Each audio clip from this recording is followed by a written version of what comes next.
Just what does it say about the resiliency of the team?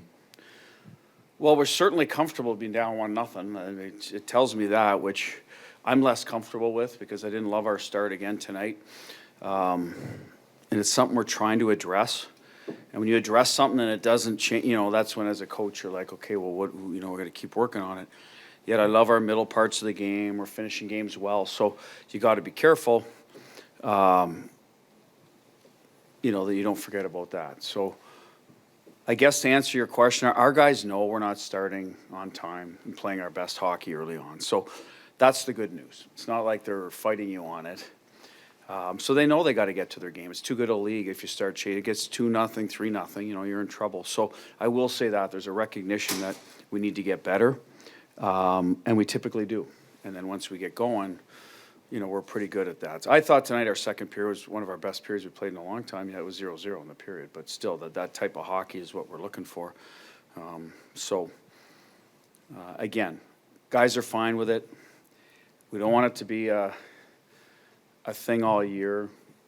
It's becoming one, so we've got to be really careful with that. But at the end of the day, it's good when your team doesn't panic and has composure late in games to put games away and when you're down a goal. Especially at home, so you're not forcing things and digging yourself a bigger hole. So that's the good news. It's not really a secret that Brett Howden and Keegan Colasar are close friends. They've worked together in the offseason. They kind of push each other, it seems. So how important is it for those two guys, not only just to push each other, but it seems like they kind of feed each other as well during the course of a game. Like one guy scores a goal, the other guy scores another one, makes a big play to set up another goal. Just kind of talk about how important it is to have guys like that. Yeah, I mean, I think it's the next wave of kind of leaders on the team, right? We've talked about that age group where, Hag and Whitecloud are going through with a little more veteran D, right? So they have to push each other to try to catch those other if they want more minutes. And I think Howie and Coley are looking at it that way. If we want to pass people in the lineup, this year they kind of looked around and said, we've been around here a lot longer than some of the other newer faces or even the younger guys like Pav. Let's get after it, and I thought they came in tremendous shape. They looked very good in training camp from day one. So whatever they got going on, keep it going because it's worked well for us.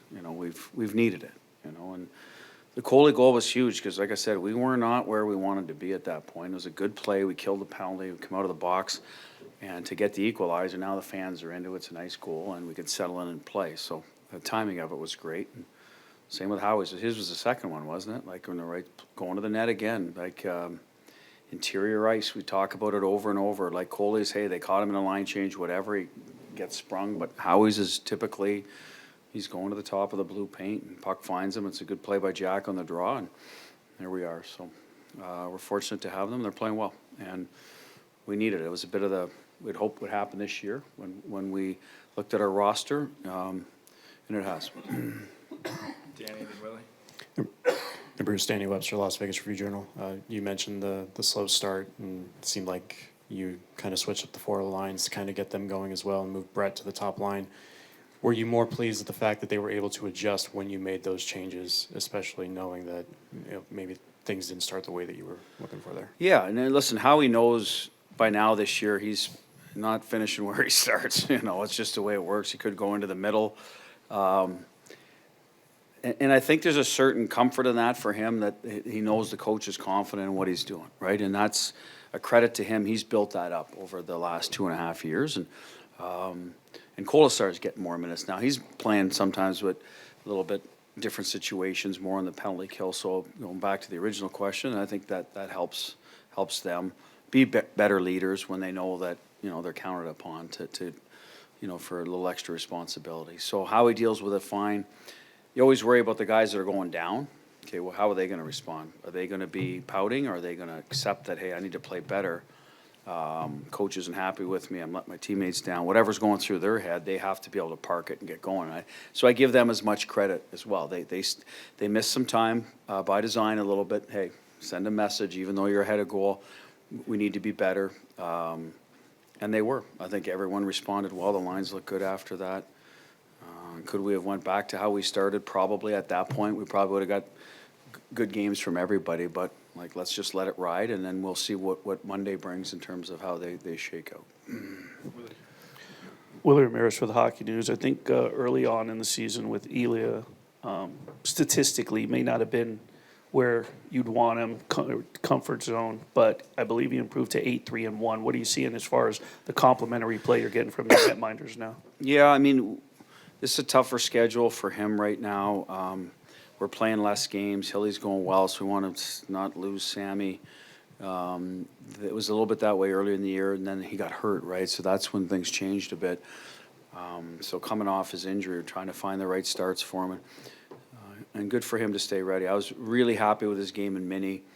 Considering the schedule, he had to go in at 7:30 on the Saturday. We're in Edmonton because ice is early to get work on to be ready for Sunday's games at 5. So we were not going to skate. So to kind of go the extra mile to prepare, and he's done that a lot lately coming off his injury. Now, before it was a little more regular schedule, so I'm not saying he wasn't preparing right, but he's been throwing a bit of a curveball here and there and some getting the second half of back-to-backs. I thought he's done a really good job staying in the moment, just controlling what he can control. And my name's on the board to start. I'm ready to go.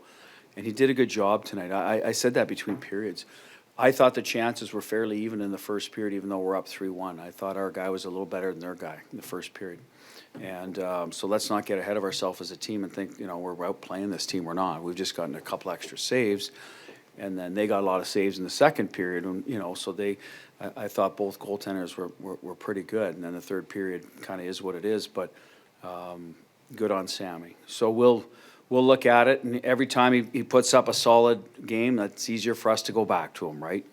That's how coaches think, right? And the team was respond no matter who's in there. And that's when you know you have something. When both goalies, whoever's in there, the team just plays the same way, knowing, hey, that guy's going to be ready, going to give us stops. There's always going to be the odd night it doesn't work out, but in general. So right now, that's where they're both at. Ken. I know you were talking about the starts not being particularly good, but is there something that you feel like is happening that's allowing you to snap out of it? Like, is there same thing happening every time? Well, it just feels like what we're not doing early is executing well enough, probably coming out of our end. We spend a little extra time or we ice a puck, and then what snaps out of us is the other team scores, and we got to get going, right? Unless we want to chase it even more. So I think there's a little bit of that. I think there's guys just recognizing, hey, we're not good enough right now. And it's not like they're in the la-la land. It's just they're not at the level they need to be to start. So, and they know it. So that's the good thing is the problem is being recognized, and it's just taking us a little longer probably to get through it than we'd like, and hopefully we just shorten that span to the point where we got it right. So I think it's that simple. We got to get the next goal to stay in the game and get to our game because we can be better. I think that's what happens, and it's been a different guy. I said tonight it was Coley, and we kill a penalty, and we happen to get a break coming out of the box and at the right timing, but we finish. So I guess that would be the part of it. We finish the play to get back to even so that we can take a breath and say, okay, let's go. And that to me seems how it's been playing out a lot. Last one, Alan. Bruce, when you're able to write down these 6 defensemen game after game, do you feel like you have the best 6-man group in the league?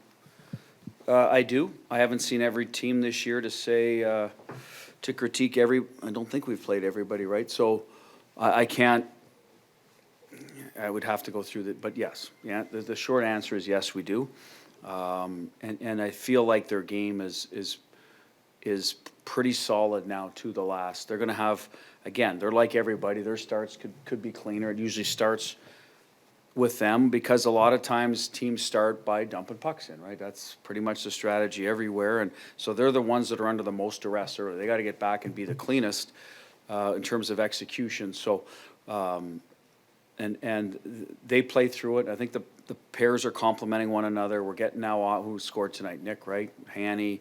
The other night it was Petro. Theo's come out of it a bit. So now they're bringing some offense too, which I think always makes your team feel better. I think the goals against is down to 2 a night in general. So, they're feeling pretty good about themselves because they're a huge part of that. So right now, yes, I love our decor and how they're going. They go hang 7 on us Monday. I'm going to come back at you and say, but at the end of the day, like they're the drivers of this team. We've always said that. 2 years ago, I felt that, or 3 years ago, felt that way last year. The problem was last year was health a little bit. I think this year we've gotten through who's missed time. Nick, right? Maybe a game or two here or there for the other 5 guys. So there's a little bit of that continuity too, especially for Hanny and Petro. We didn't start them that way this year, so now we've stuck with it. So that's probably helped them as well. Thanks, Bruce.